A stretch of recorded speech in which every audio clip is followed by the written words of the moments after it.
Mr. Alan Lai, who is the founder and CEO of ProfilePrint, which is the technology that's powering all the sourcing and matching that's happening in this first e-trade show this 3 days. Now, Alan is going to be addressing some of the supply chain challenges due to COVID and how technology can help you navigate and stay as undisrupted and even ride this wave as much as possible. Once again, the speakers will speak for about 15 to 20 minutes, after which we'll have about 15 minutes of Q&A. Please be sure to pop in your questions in the Q&A channel. Over to you, Alan. All right, well, Alan is coming on. Yes. Hi, Alan. Thank you so much, Romay. Good afternoon, everyone. Thank you so much also, Steve, for sharing and highlighting the role of technology in ensuring sustainable and resilient supply chain. To be honest, it's a real pleasure to see participants, so many of you guys from all around the world coming together digitally today. A dream I hoped for when I was actually spending the last 10 years working in various parts of China and Europe. Unfortunately, my mother suffered from cancer back then, and working from home wasn't culturally accepted, and video conference technology wasn't as developed. So I had no choice but to leave my corporate job overseas and came back to Singapore to spend more time with her. That is when ProfilePrint was born. Long before the impact of global pandemic on the food supply chain, there were already inherent challenges. Growers want to see and sell better, and buyers want to source better. What is better? The suitability of ingredients at a good price. That's what they want. But it was difficult because growers need to reach out to buyers, and buyers need to also reach out to the growers. Beyond that, there's also the challenge of trust. We all like to be able to see, to touch, and to taste, to believe that the quality is what we want. That is why marketplaces like bazaars, trade shows have been around and will continue to be around and will be integral to trading. But there are inherent inefficiencies and vulnerabilities, such as the dependency of middlemen, the lack of responsiveness when a marketplace is closed. And more often than not, in such cases, the growers end up earning less and consumers like us end up paying more. Over the last few months, we began to see these vulnerabilities magnified when the supply chain is significantly disrupted. Buyers pay more as prices of coffee and tea or other food ingredients spike because wholesalers are closed, they can't work. Yet there are also excessive ready stocks that are not able to reach out to the buyers. And this is exactly the reverse of what we call the bullwhip effect. Where not keeping sufficient inventory actually creates more than proportional distortion to the cost of the disruption. But do we want to increase costs further by keeping even more excess stocks? We know that it's not commercially practical. We see economy stopping, companies accepting global lockdowns. Some academia even criticize the overly lean supply chain. But at the same time, we also saw innovative companies finding solutions to respond to the crisis. Online marketplaces started onboarding farmers onto B2C platforms to sell direct to consumers. But we also saw that not all growers do that because of the logistical nightmare selling B2C. Many growers still prefer to sell B2B, where they can sell in bulk to large buyers. And bulk buyers are not concerned about pretty packaging, charming stories. What they care about is the suitability and quality of ingredients because it directly affects their end product. But how do we do that to ensure that quality digitally? This is where the future of digital food fingerprint is fast becoming a global interest. The problem we face today, from farms to local processors, wholesalers, and manufacturers and retailers, is that there's no common practical standard, and hence naturally the heavy reliance on human judgment. Today, the most common method is via human inspection, to see, to touch, and taste. But it's not always accurate, sometimes even hazardous, and potential corruption when the taster has the full power to decide qualitatively who to buy from and who not to buy from. You have test equipment and labs that's readily available, but they are often expensive, require technical training, and long turnaround time. We also see third-party certification companies, but they often focus a lot more on the processes instead of the actual food product itself. Here we are talking about billions of dollars lost in a huge traditional industry. But what really has changed over the last decade? There's three significant trends that I thought I can share a bit more. First, chemometrics, or the signal processing of chemical molecules. This area has advanced significantly. Two, artificial intelligence models are becoming more powerful and accurate. And last but not least, previously expensive sensors now have become a lot cheaper. What we used to analyze jewels and precious stones are now affordable for us to analyze commodities and food ingredients. Together, it is now possible to create digital food fingerprint that is firstly rapid, just takes a few seconds, cost-effective, and consistent. Just like the human fingerprint standard that we have been using for decades, it is now possible. So ProfilePrint is a form of digital food standard powered by a patented AI. Next slide, please. Allowing rapid authentication and characteristics to be predicted without human intervention. The process is really quite straightforward, putting about 5 grams of ingredient sample into the cup without sample preparation, and the software online automatically converts into a digital fingerprint that allows users to search and to match digitally within seconds. For buyers and sellers without the analyzer, they can simply send the samples to our office in Singapore to generate this fingerprint for free. But how do we use it?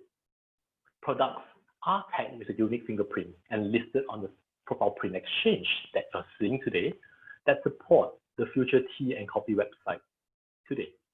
For buyers and sellers who have the chance to venture into the dashboard, we'll be able to play around with the functions. Otherwise, you can try it over the next 3 days. For buyers, all you need to do is to click on specimen management. You are able to search and match based on pre-scanned specimens used in your daily operations, and you would like to find an alternative ingredient of the same quality. If you have not pre-scanned, we have also uploaded example specimen on your account so that you can experience how it works. Next slide, please. For buyers who are more interested in the taste profile, you can also go to the Match by Taste profile, and you can adjust the taste parameters to generate the search result. Now, for the sellers, you are now able to better ascertain the requirement of what your customer needs digitally without going through the onerous process of sending multiple samples to taste, to check, and to confirm an order. More importantly, with a digital fingerprint, both buyers and sellers can be sure of the product quality upon acceptance, so that we can prevent any dispute that can happen quite often whenever you are talking about a new buyer or new seller that you have not yet established trust. Now, that doesn't mean that middlemen like wholesalers, traders, and blenders will be obsolete. This is something that you did earlier. No, as long as they are high value add middlemen who continue to play a role, and an important role, such that growers and buyers require.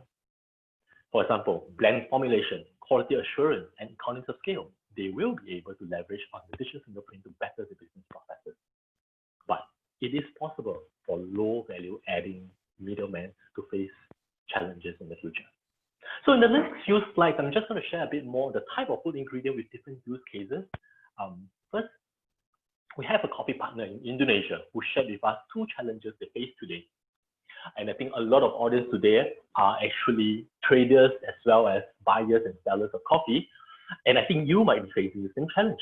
First, growers are mislabeling intentionally the origin of raw coffee beans so that they can profit from the higher prices, disadvantaging the honest growers. Second, buyers face the problem of spoiled beans that would affect significantly the quality of their end product when it's roasted.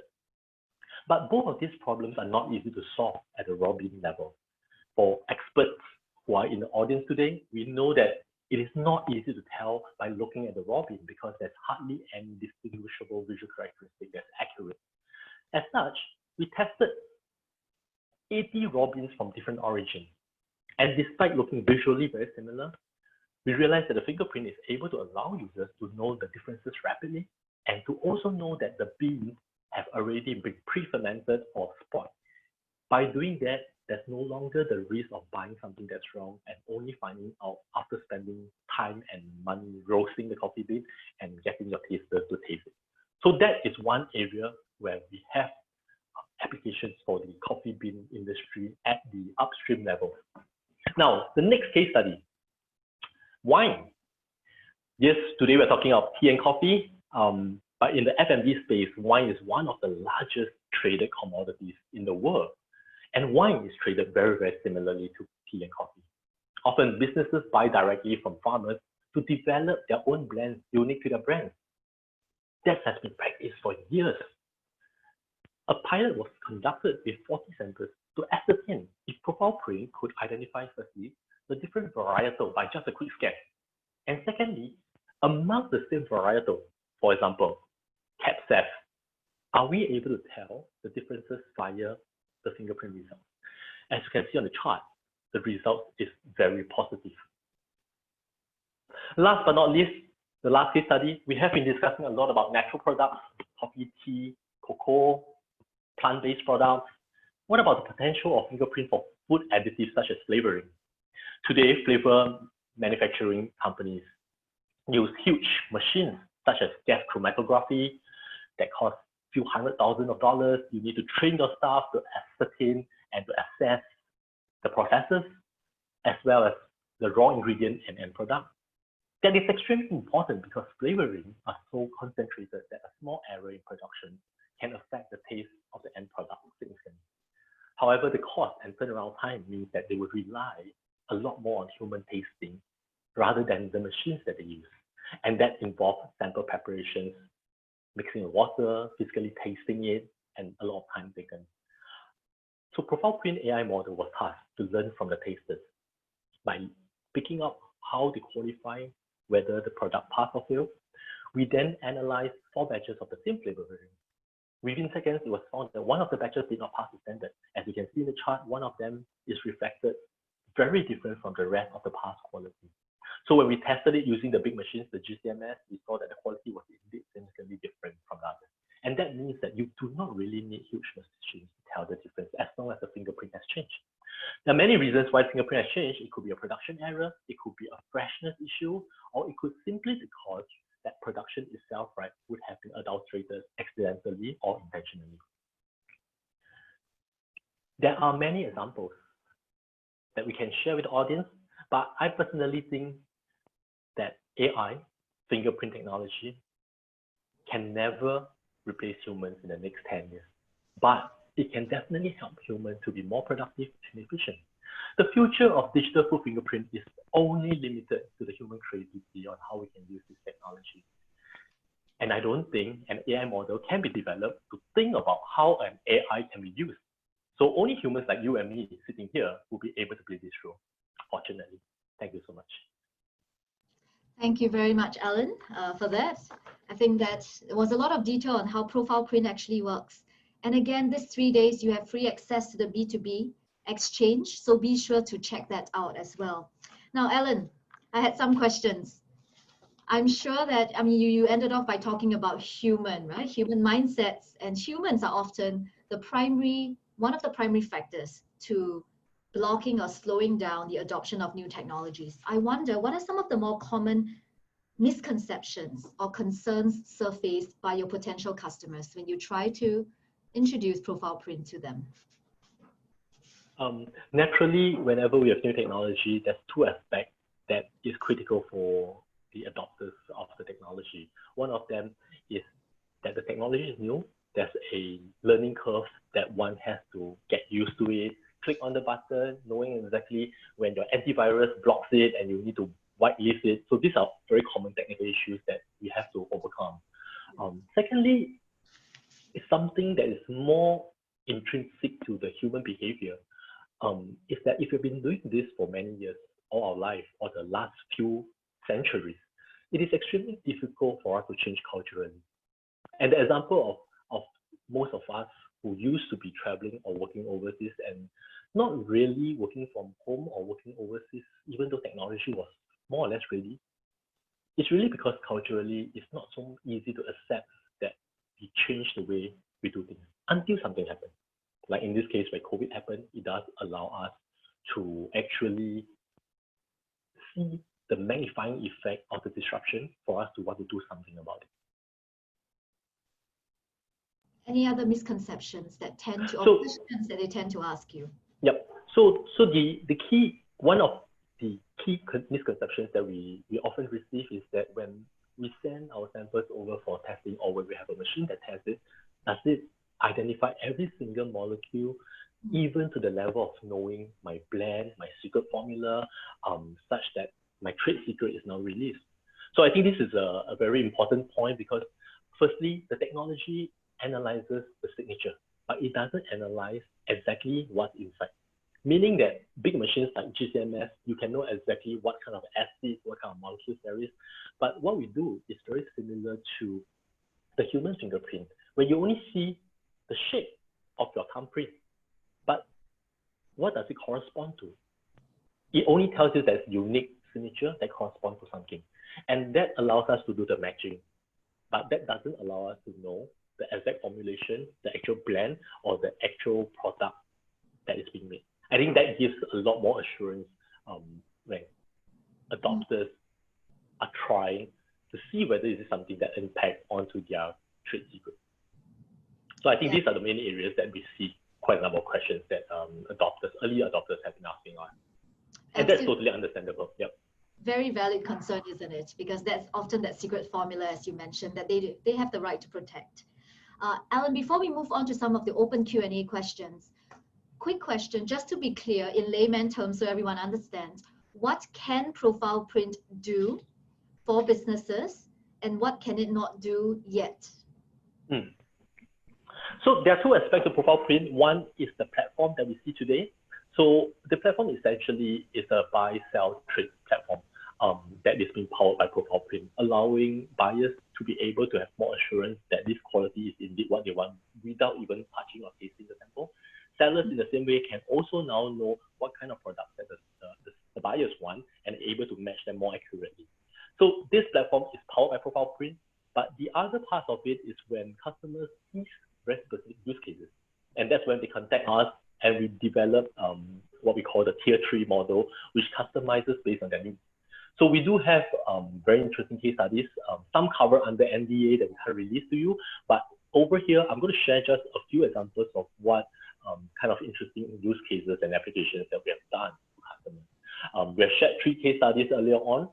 One of the more interesting ones that we have done recently is a production capacity in China that actually hires a huge team of tasters to ensure that the quality of the products, right, are exactly what they have been buying. And we know that the ingredients, if they're natural, and there's a big move towards natural botanicals in the last 5 years. And these products actually vary in quality because of the climate, the processing method, the season, and even the way it's being harvested can affect the quality.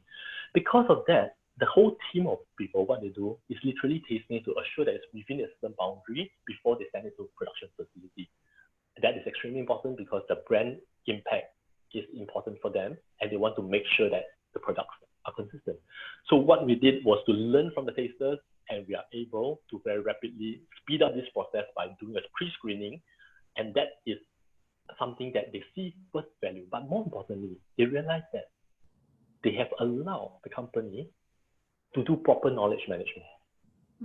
Meaning companies are now able to store in this data such that they are able to do so even in the case of another disruption again, where staff cannot come to work, staff cannot access the products. But now the knowledge itself is being kept within their own company's database, where they are able to now do this assessment on their own.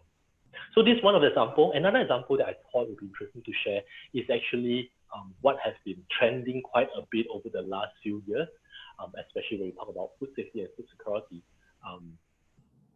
Lab-based protein. That's right. This has been overtaking the world quite a bit, really, because if there's a better way to grow food, what better than to grow it within your own labs, right? Because you can safely control and to make sure that it is good. And we have seen successful models. We have seen good products coming from a lot of the lab-based protein companies. But often you see that they appear in a few forms. They're either in a patty form, they're in a paste, or in some powder form, maybe sometimes liquid. And you do realize that you hardly see one of those plant-based protein that has recreated to look exactly like a chicken drumstick, you know, or a piece, a slab of beef. It's structurally quite difficult to do, even though it's possible. But if it comes in a form that is like a paste, it is extremely easy to adulterate. I'm sure most of us who are here today would have tasted some kind of plant-based beef or burger that has been quite popular. The question really is that when the cost of such products is significantly higher than real beef or real chicken, or for that matter, even cheaper, for example, compared to pea protein or tofu, what's stopping some of these unscrupulous traders to just adulterate it easily? And the fact is, it is easy to do it, there will be people doing it. What then we can try to do is to actually at different nodes of the supply chain to install the same sensor such that we know that the quality has always been consistent all the way down to the final point of consumption. And because the sensors are fairly affordable, it is now possible to also share this in the distribution chain because it doesn't need to focus on one product type. The other part of this is also freshness tracking, because if you can tell that the molecular signature has changed, you are also effectively able to tell that that piece of meat has been taken out of the fridge accidentally and put back in the fridge. The human hand, when we touch that piece of meat, right, it looks exactly like it's cold and it's safe, but you know that it's been taken out and the molecular signature would have changed. So these are some of the case studies, extension of use cases beyond just what we are seeing today on the future tea and coffee platform. Lovely, Ellen. I think you have inadvertently answered some part of the question by Marvin. Marvin was asking about how do you assure trust of what we are really eating for lay people like us versus today's rampant food frauds. And is there anything else you wanted to add on this part of the question? No, I think that's fine. Thanks. Yeah, okay, good. And then if that's the case, related to what you were sharing as well, since you had started, what other food products, today we were talking about coffee and tea, but we know that ProfilePrint can be used on a wide variety. What other foods products can ProfilePrint be used effectively on, and maybe even needs to be used on, because it's very critical from a food safety point of view? And again, what else is in the pipeline that we can look forward to? I think naturally, when we look at food, there are a few aspects of food that we think ProfilePrint will be useful. Technically speaking, we have been testing whether is it grains, whether is it liquid like milk, coffee, chocolate. They all have unique characteristics, but there are some parts of the ingredient supply chain that we have less sensitivity. So, for example, if we talk about plastic, for example, it is not a food ingredient, but if plastic is used as a material using ProfilePrint, you do realize that there's very little unique characteristic because it doesn't really make a difference whether you produce in Japan or you produce in Germany, because it is non-organic.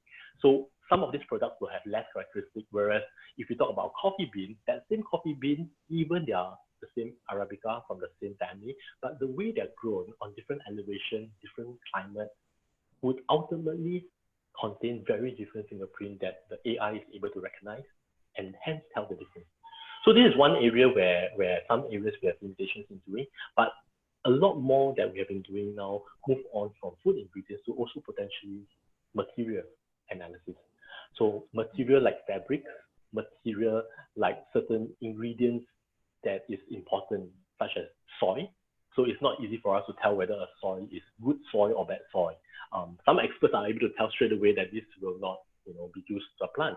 But having a quick scan, we are able to tell the composition signature, not knowing the exact composition, but if the composition signature matches to what we deem as a good soil for certain kind of plants, then straight away we are able to use that quite fast. So soil, material, concrete, and fabric are something that we've been looking at. But I think for a company that has been focusing a lot on food, and our value really is to ensuring a sustainable and resilient supply chain, and we want to make sure that we focus more on the food, at least for the next few years to come. Thank you, Alan. So I'm hearing that food still remains your main focus. And of course, beyond coffee and tea, there are grains, milk, chocolate. And of course, you're also able to analyze fabric, material, and soil. Going back to food, right now it seems that a lot of ProfilePrint's work is on matching. So for example, I come and I have a certain standard. I want to look for a certain type of coffee beans, for example, and I go through your exchange and I find the appropriate one. In the future, I'm wondering, kind of projecting into the future, will you start making recommendations on a more predictive basis? So today we already have a recommendation engine that provides users two ways to see whether the product suits them. One, right, is the exact match based on molecular signature, which means that if they've already sent us the specimen for us to scan, or if they have the machine themselves and they scan, they are already able to match based on the closest signature. The other way is for people who are not so technically specific. They just want to have an idea of the taste profile. They can also use the prediction of the taste profile that's done by the AI engine to be able to have an idea of how sweet, how sour, how roasted the coffee bean is before moving to the next step of asking for samples. So I think these are some of the ways that we do. But moving forward, of course, if we look into a traditional marketplace, there are definitely a lot more recommendation engines that we can look into. And one of them that we can imagine is actually the blend recommendation, which means that if you want this specific profile, but no one does this or no one sells this, are we able to now predict that we use 10% of A, 20% of B, and the rest using C, and this blend will achieve a very close flavor profile to what you want. And this is really something that we have been testing and working on. It's just that we have not launched it yet. Wow, so that sounds like a lot of the product innovation side, getting creative with the blends, and maybe could even lead to new formulation at perhaps even cheaper pricing. Who knows? So indeed, cheaper pricing is something that we don't want to totally focus on, but we know that it is an important aspect of all businesses. I mean, at the end of the day, if you have the exact product with the same molecular signature and taste profile that is from a source that have not tried before, but it gives you the same result, most companies will at least try and attempt to use it in the ingredients. But I think more importantly is seeing the value of now having a fingerprinting in the company and the business that you are able to now leverage on it to do even more things, such as knowledge management, to be able to more quantitatively understand the product that you're using, and even possibly identifying the taste profiles of what the consumer wants in a certain market, and then work backwards to identify the ingredients that's suitable for that market. That's also other ways that the fingerprint can allow customers in businesses to better use the technology. Yeah, thank you, Al.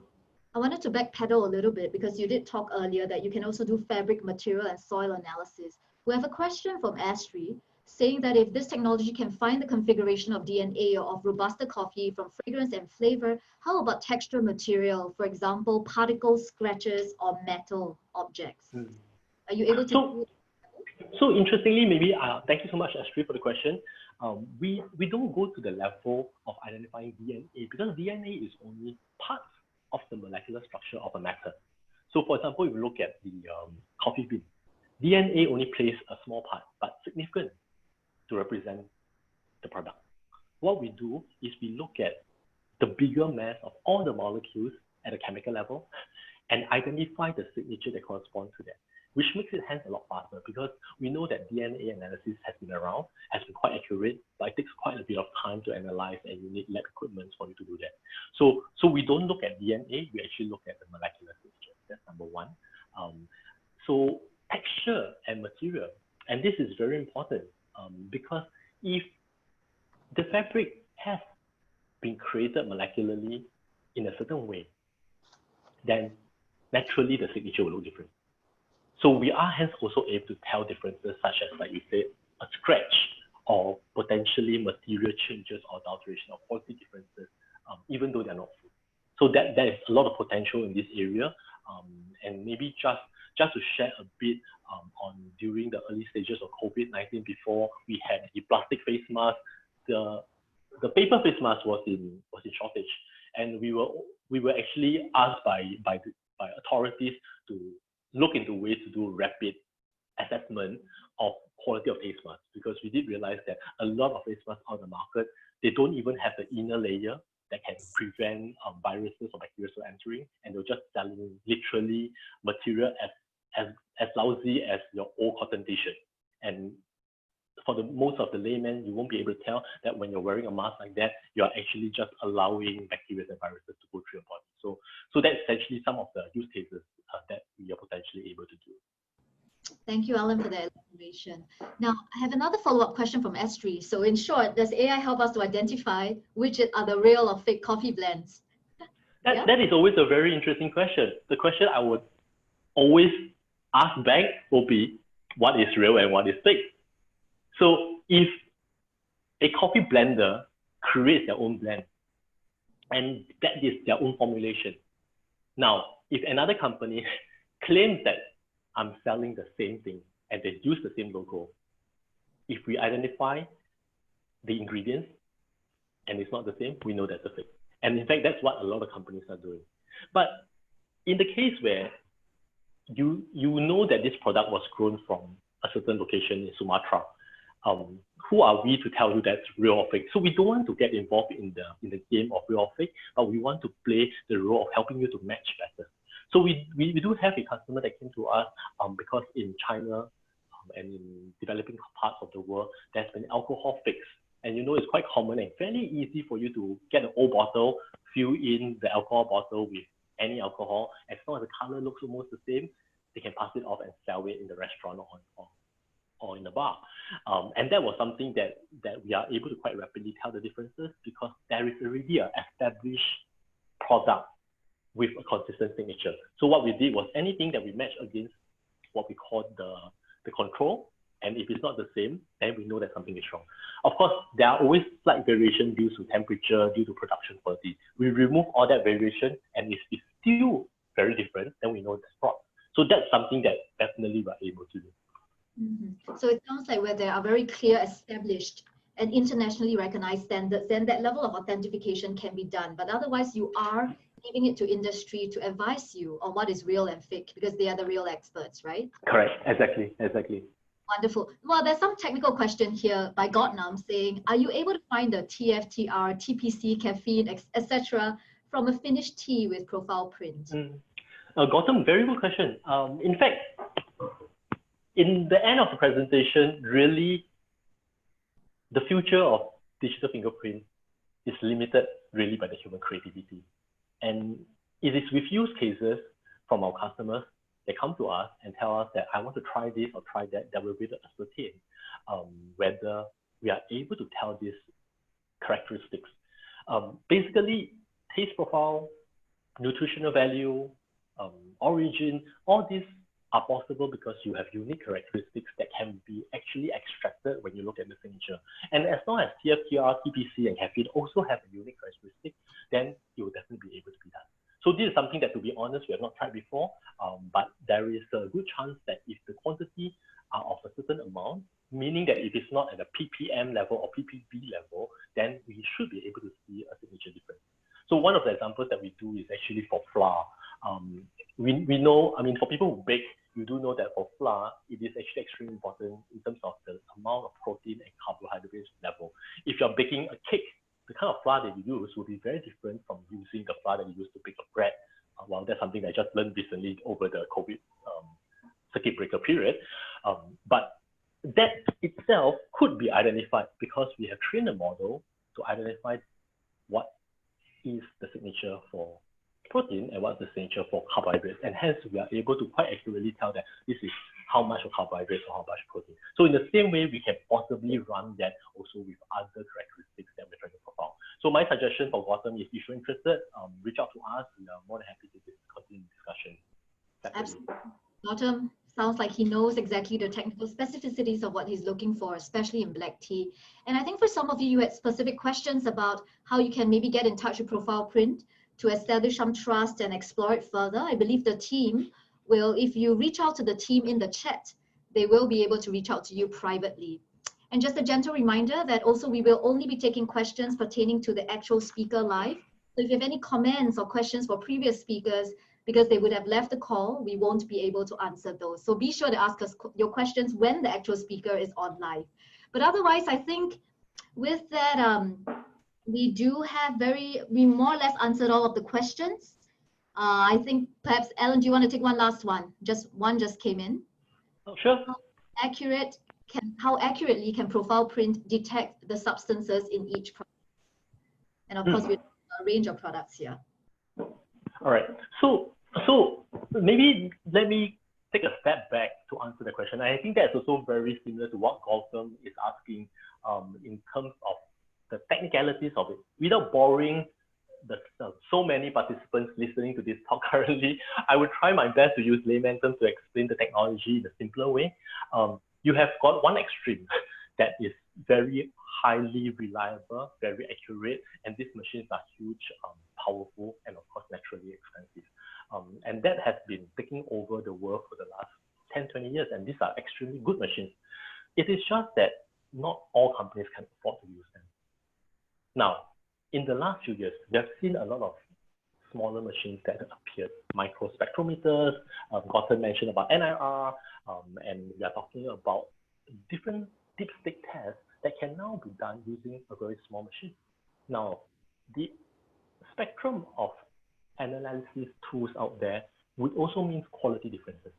Whenever you have something very small and miniaturized, you suffer in terms of resolution, you suffer also in terms of the accuracy. What we need to do is to find that balance. So we are definitely not at the level of the big machines because we don't want to be. It is way too cumbersome and too expensive for any user to use. I mean, if I'm a coffee trader or a tea trader, I would never buy one of those 100,000 machines unless I'm trading in large volumes. But what we need to do is to find that balance such that we are able to tell the molecular signature not to the level of ppm level, but yet not at the level where you're only telling a potato from an apple or apple from a potato. So that isn't very useful for a lot of people because at some of the, I would say, smaller sensors, they are able to make some recommendations, but they are not of sufficient resolution. So we are at the level where we are down to the level of decimal points of accuracy. But more importantly is, are these characteristics important factors? Meaning that if the molecular structure at 0.1% is not important or doesn't affect the quality, then even at 1% accuracy, right, it is good enough. But if a 0.01% kind of differences can make a big difference to product quality, then naturally that would affect it significantly. So therein lies really in the use case. Meaning when we talk about accuracy, what we need to do is to understand what is the use case, because accuracy has to be measured against the use case that you're predicting. So if maybe just for an example, if you are looking at predicting of wines that we mentioned just now from different varietals, our accuracy as we run all the samples was at 100%. So every time we scan, every time it tells you it's a Cabernet Sauvignon, every time we know that it's a Shiraz, or every time we know it's a Merlot. So that is when we run more data. And that gives very high accuracy. But when it comes to taste profiling is a very interesting thing because how do we learn in the first place? To do taste profiling, we actually first learn from human tasters. And when human tasters give us a certain feedback, they themselves also are inaccurate sometimes. And when that happens, naturally, the AI prediction will then not be able to predict totally. So today, if you look at the taste profiling, we are only at about 90% accurate, meaning that there is still a 10% variance that when we say sweet, actually you should just plus minus about 5% to measure that variance of sweetness. And so that's why different applications will have different sensitivity and hence the accuracy. I hope that answers Raymond's question. I think that was a very comprehensive answer, Alan. And it does sound like on the taste profiling front, the machine is only as smart, like most AI machines, as the humans and inputs that are going into. We can never replace humans, that's for sure. Right, so we need to be smart first, then our machines can be as smart as us. Now, Alan, actually, for those of you that are, because I see quite a few technical questions, if you are interested, I encourage you to come back tomorrow because we have two NUS researchers that will be going deeper into the metabolomics, the science behind the molecular signatures. So that's you come back tomorrow. Alan, to round off, because we did dive a little bit into the technical details, can we go back up to the macro level again? What is your elevator pitch almost to help us understand what ProfilePrint is all about in 1 to 2 lines? I mean, I like the tagline right above me, borderless, convenient, and business as usual. I have a great team who have thought of this beautiful tagline. And I think very much a fingerprint technology is not new, but what is new is the way we use it. And the way we use it has changed because of the circumstances, as well as the amount of powerful technologies that are available. And I really still think that at the end of the day, the human creativity into finding and designing a use case would be how ProfilePrint can work together with you. It's all about collaboration. Absolutely. So with that, thank you, Alan. I think we can all agree that AI is no longer really artificial intelligence, but augmented intelligence to augment our human level of understanding and inputs, especially for an industry as long, centuries long in its history and experience as coffee and tea in particular. So just join me in thanking Alan. Thank you so much. Thank you also for opening up your exchange to power this 3 days of our e-trade. Our pleasure. Our pleasure. Thank you so much.